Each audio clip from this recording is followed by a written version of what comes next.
Today I have a very interesting watch to show you guys. It's from a Japanese brand, but the owner of the brand is a French car designer who worked at Subaru and Honda for 20 years. This is a chronograph and it has a very interesting case shape and overall really nice build quality. I have one hands-on to show you guys, so let's flip the camera and take a look at Jung watch. And here it is. This is a very odd design. The case shape is not something that you see very often.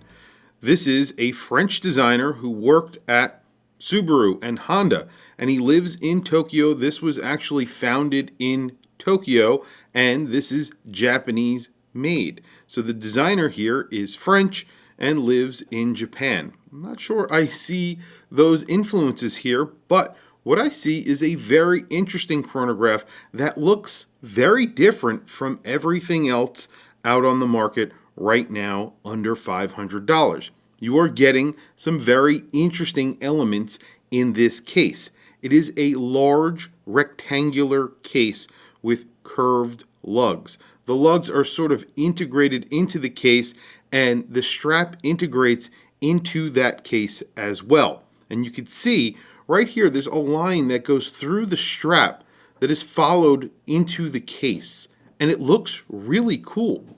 You have a very large line of polish that goes all the way around the case.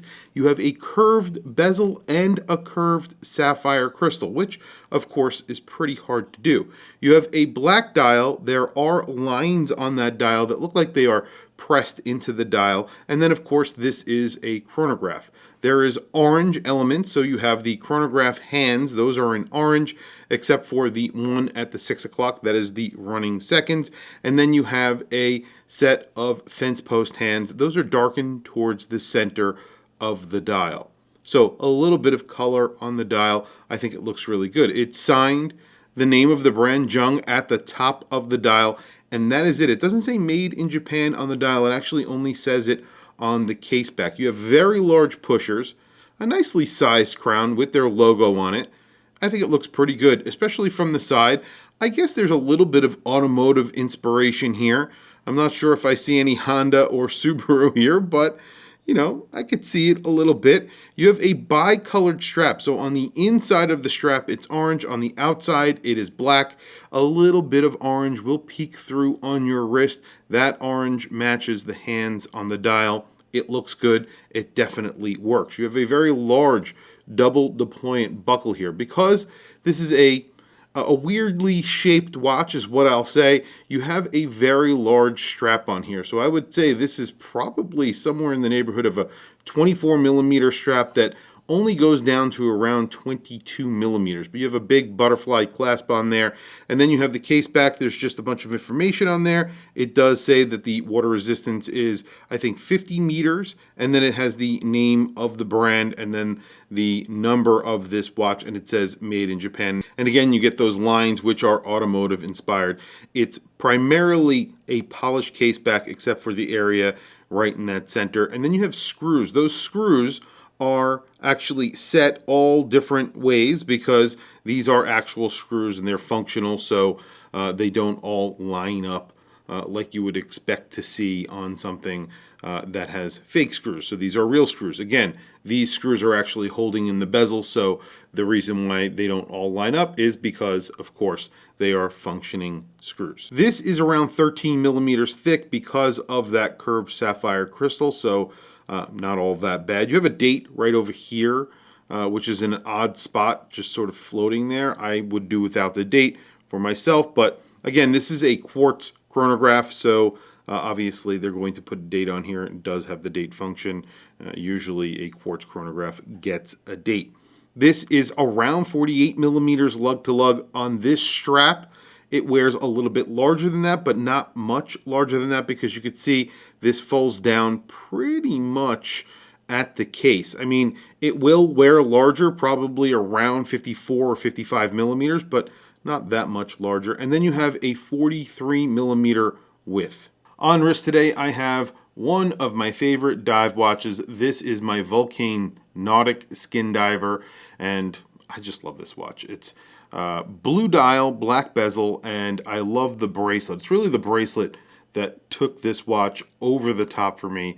I really love this bracelet. I think it's very comfortable and really good looking. Something very, very different. And there is the Jung on my 7.5-inch wrist.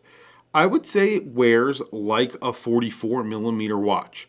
I know it measures 43 millimeters, but it does have a lot of wrist presence. It wears like a very large tank watch. And because of that, it definitely wears slightly larger than its dimensions of 43 by 48. So I would say this wears like a 44 or maybe even slightly larger than that. Plus you have the chronograph pushers and the crown, so it does wear slightly larger. It's not incredibly thick at 13 millimeters thick, considering it's a chronograph and you have that curved case or bezel and the curved crystal. I think it looks good on my wrist. I have a 7.5-inch wrist, and I definitely think it works. It's a very different design, something pretty cool. Lots of space on that strap. In fact, I'm really near the end of the strap, so if you have a larger wrist, this is going to be a very, very good watch. Well, there you go. Lume is pretty decent here. There is lume on the indices. There is a lot of lume on the hands. Unfortunately, there is no lume on anything that is moving. I would like to see a little bit of lume on a moving element, just so that you see that your watch is working in the dark. That is a typical complaint from me here on my channel for watches in general. I like to see that my watch is working when I look down, and lume obviously allows me to see that my watch is working in the dark. Other than that, I think the lume is okay here. It's nothing crazy, but the hands are decently applied with lume. Price on this is $450. That is on the more expensive side for a watch with a Miyota quartz movement inside. It does get a sapphire crystal, but you know, it is pretty expensive considering the competition out there. It's a very nicely made watch. It's made in Japan, and it's a design that you will not see anywhere else. It's a very interesting watch. Kind of reminds me of some weird independent Swiss watches like Eichpod or something like that. They've made something that looks very different and wears very different. So if you like something like that, this is actually a decent price considering, you know, how much those watches cost. Tell me what you guys think down in the comments below. I want to hear from you guys. What do you think of this watch? What do you think of the design? And would you wear it? Tell me down in the comment section below. I want to hear from you guys. Please also don't forget to like, subscribe, hit that bell icon. It is super helpful for the channel, and I very much appreciate it. Anyway, guys, thank you for logging on. Thank you for watching this video. I will catch you guys in the next video.